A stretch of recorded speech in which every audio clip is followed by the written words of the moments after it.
Kevin Hay. Thank you, Mr. Speaker.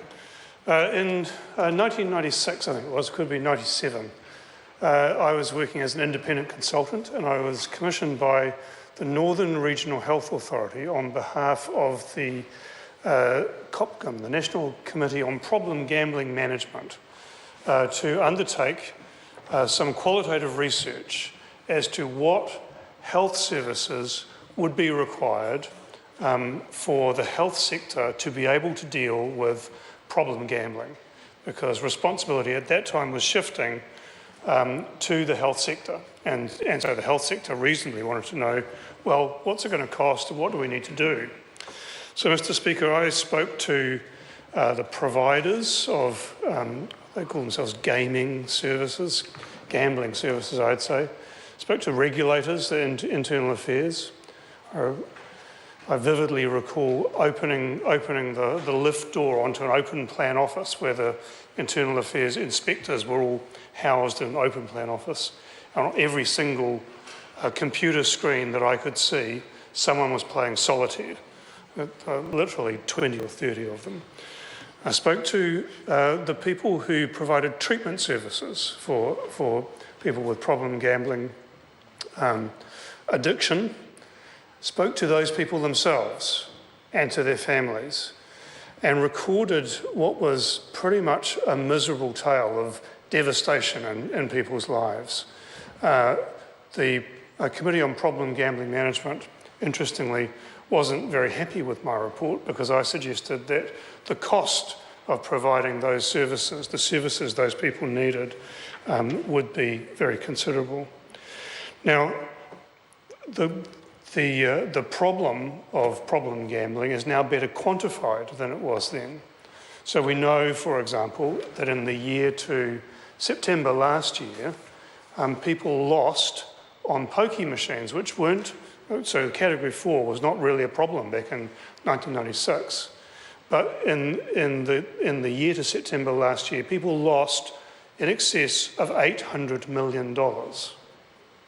Now, I used to run a district health board. The budget for my district health board was $120 million. So, Mr. Speaker, the budgets of 5 or 6 district health boards were lost on pokie machines. Now, that is extraordinary. We also know from the estimates made by treatment providers and public health experts that something like 40% of those losses are from people with very little control over their gambling behaviour. So the budgets of, say, a couple of district health boards. And Mr. Speaker, the pokie machines, this Category 4 gambling, are designed to exploit that weakness, designed to exploit the weakness of people with little or no control over their gambling behaviour. Mr. Speaker, they're designed to provide that intermittent reinforcement, to give the sense of something mechanical actually happening when of course it is not. The operators of those machines have designed a science, in fact, of encouraging problem gambling behaviour, maximising the losses that those people will sustain. And we know what to do about it, Mr. Speaker. We know that pre-commitment cards, for example, would make a difference.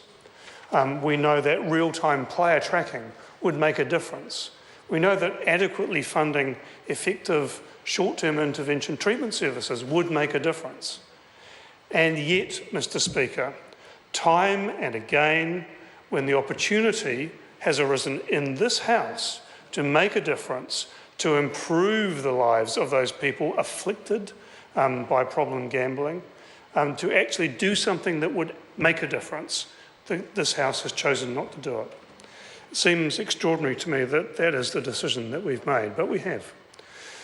In the first reading debate, we said that we would not support this bill at subsequent stages if it continued to revoke the prohibition on paying venue operators by commission. Mr. Speaker, that provision is still in the bill. And despite the government's bluster, the fact is that commission will provide incentives to increase problem gambling behaviour. This bill makes problem gambling worse, not better. We will not support it. Penny Henara.